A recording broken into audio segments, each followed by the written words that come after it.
Vamos a tener aquí una contribución de términos lineales, que es de 6x, más el x que está aquí, 7x, y este menos x, otra vez 6x,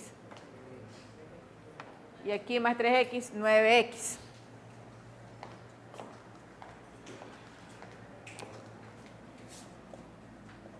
Y los términos independientes.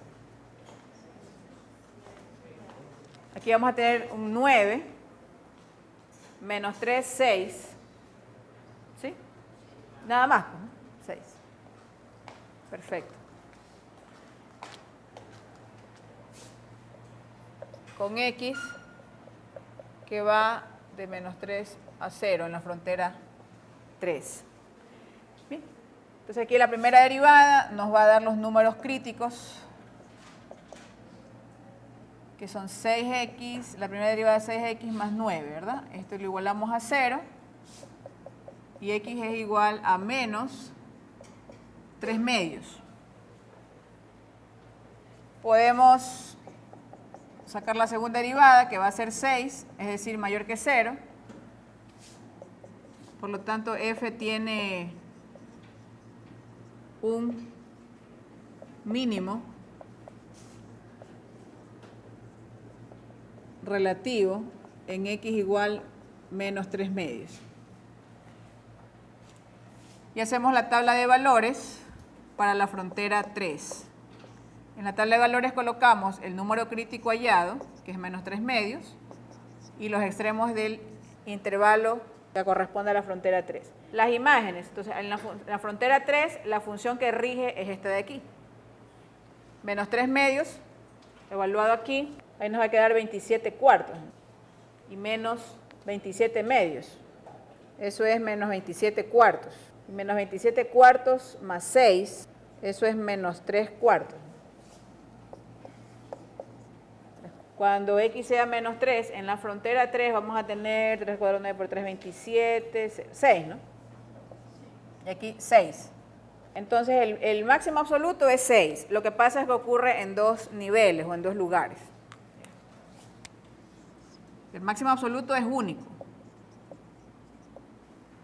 El máximo absoluto es 6. Lo que pasa es que el máximo absoluto se obtiene cuando x es menos 3 o cuando x es 0.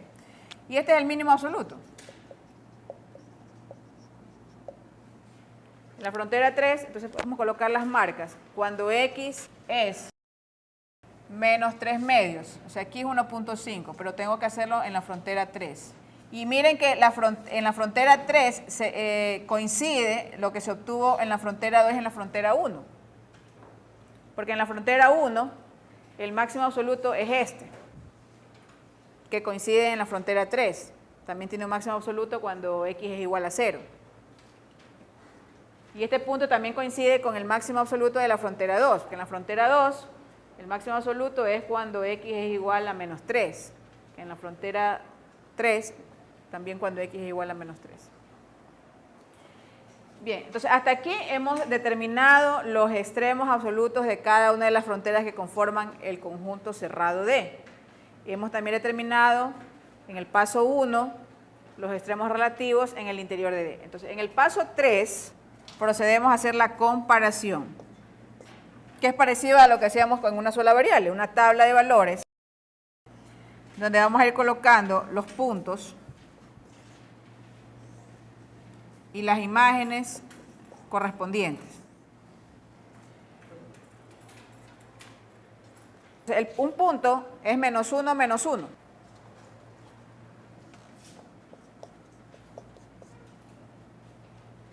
Y porque en la tabla se colocan pues los puntos donde hay extremos relativos y también donde hay extremos absolutos en las fronteras. Entonces el punto menos 1 de ley va.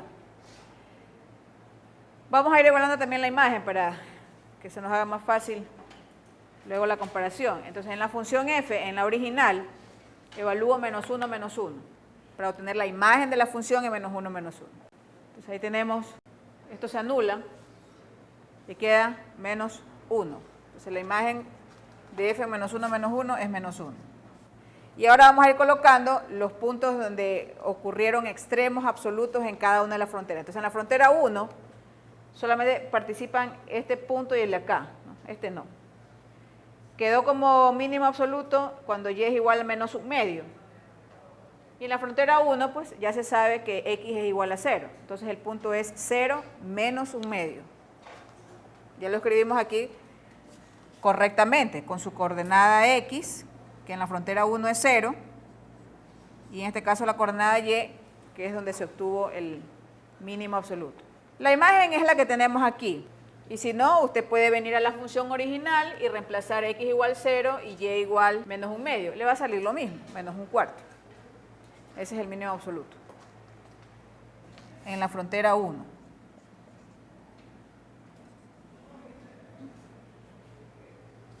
Ahora, en la frontera 1 también hay un máximo absoluto que ocurre cuando y es igual a menos 3. En la frontera 1, pues además x es igual a 0.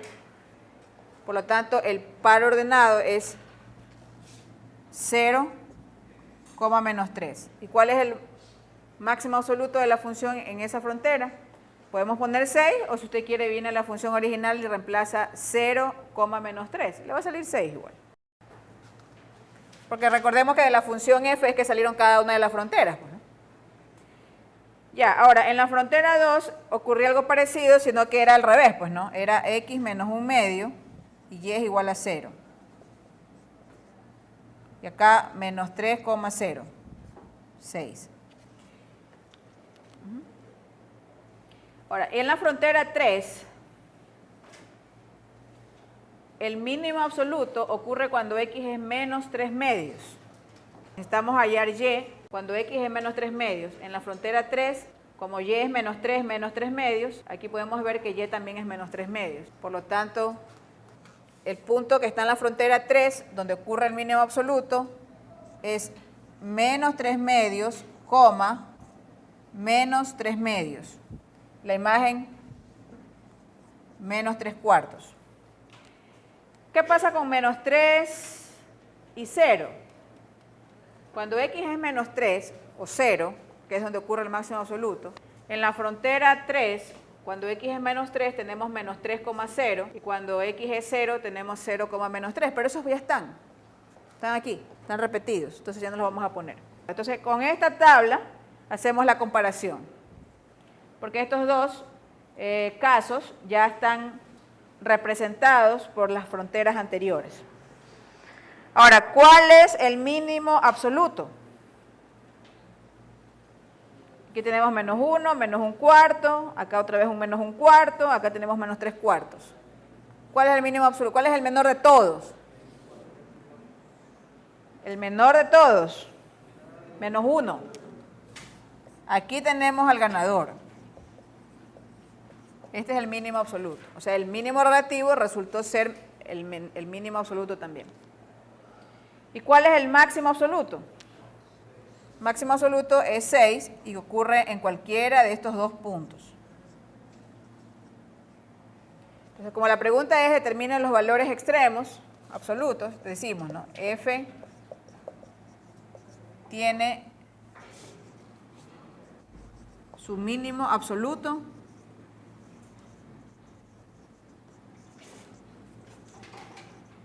igual a menos 1 y su máximo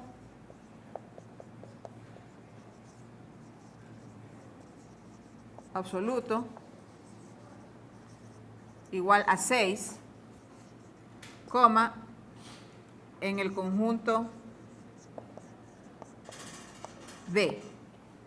En ese conjunto D. Ese es el mínimo y máximo absoluto. En ese conjunto D. Ahora, ¿qué pasa si el conjunto cambia? Bueno, ese conjunto cambia, puede ser que cambien los extremos absolutos. Entonces, este es el procedimiento para determinar los extremos absolutos de una función de varias variables. Entonces, vamos a ver un ejercicio de aplicación. Como ejemplo 2. Ya, el ejemplo 2, la única diferencia con el ejemplo que acabamos de hacer es que nosotros vamos a construir la función f y vamos también a identificar el conjunto D. Bien, dice, una caja rectangular con dimensiones x, y, z se construye de tal forma que 6x más 4y más 3z es igual a 24. O sea, las dimensiones cumplen con esa condición. Punto seguido. Determine las dimensiones de la caja para que su volumen sea el máximo posible. Entonces, como en todos los problemas de aplicación, generalmente se especifica si uno quiere el máximo o el mínimo absoluto. En el ejemplo anterior hallamos las dos cosas, porque esa era la pregunta. Pero aquí ya nos están diciendo que su volumen debe ser el máximo posible. ¿Ya? Entonces, generalmente, el enunciado del problema ya nos da una pista de cuál es la función que queremos optimizar. En este caso, queremos optimizar el volumen. Por lo tanto, la función f debe ser una función que represente el volumen de la caja. Como dice que es una caja rectangular, que tiene dimensiones x, y, z, podemos hacer una interpretación gráfica del problema. Si tenemos una caja rectangular, bueno,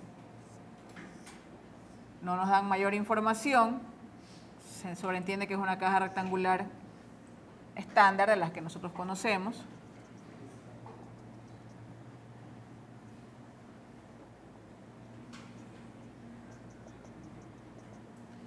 Y tenemos entonces sus dimensiones, que puede ser esta XX, esta XY y esta de acá Z. O sea, el nombre que le demos no es tan relevante, porque en la ecuación de la condición 6x, porque dice tal que sus dimensiones cumplan la condición 6x más 4y más 3z igual a 24, pues no importa el orden, si a la x le ponemos otro nombre o cambiamos el orden, se va a cumplir igual. Bueno, esa es una referencia, y además que nos han dado, en el problema dice, digamos un orden predeterminado, ¿no? Dice una caja de dimensiones x, y, z, tal que 6x más 4y más 3z es igual a 24. Entonces el volumen, ¿cómo lo planteamos? Si es una caja rectangular, en función de sus dimensiones, que son justamente las variables, la pregunta dice, determina las dimensiones, ¿cuál sería entonces el modelo? Entonces f de x, y, z es igual a x, y, z, ¿no? Entonces esto es volumen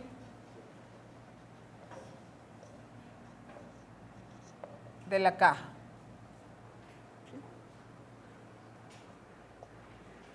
X, y, z, ya sabemos que son las dimensiones de la caja. Y aunque el problema no lo dice, hay ciertas cuestiones que el contexto del problema, aunque el problema no lo dice explícitamente, nosotros sabemos que en el contexto del problema, x y z deben ser mayores o iguales que 0. Ya, igual que 0 es el caso extremo, digamos, ¿no? Ya, pero obviamente para que la caja exista debería ser mayor que 0. Y lo que nosotros debemos hacer ahora es procurar, hallar un conjunto cerrado y acotado que sea referencial de esas dimensiones. ¿Ya? Entonces ya tenemos la función, ahora nos falta el conjunto D, en otras palabras. ¿Cuál será el conjunto D? Veamos la condición también. Entonces, ¿qué podemos hacer con esa condición? Por ejemplo, despejar una variable, puede ser x, y o z, y dejarla en función de las otras. Generalmente uno despeja z, que es la costumbre de dejar todo en función de x y. Entonces, de la condición dada, se conoce, por ejemplo, que z es igual a 24 menos 6x menos 4y, todo esto sobre 3. Entonces, ¿cuál sería el conjunto cerrado? Por ahí tenemos una pista, ¿no? Eso que dijeron de despejar z es una buena idea. Recordemos que z debe ser positivo también. Entonces, ¿cuál sería un conjunto cerrado idóneo, adecuado para este problema? Podríamos decir, ¿no? Esto debe ser mayor o igual que 0, y podríamos resolver esto, ¿no? Y nos queda, ¿no? Esto equivale a que 24 menos 6x menos 4y sea mayor o igual que 0. Y también si dividimos todo para 2, nos queda que 12 menos 3x menos 2y es mayor o igual que 0. Entonces por aquí está saliendo ya una pista para la región D. Esto equivale a que 3x más 2y sea menor o igual que 12. Y aparte x y y deben ser mayores o iguales que 0. Entonces ahí están las piezas del rompecabezas. ¿Cuál sería la región D para que este problema tenga sentido real, pues, ¿no? Tenga lógica?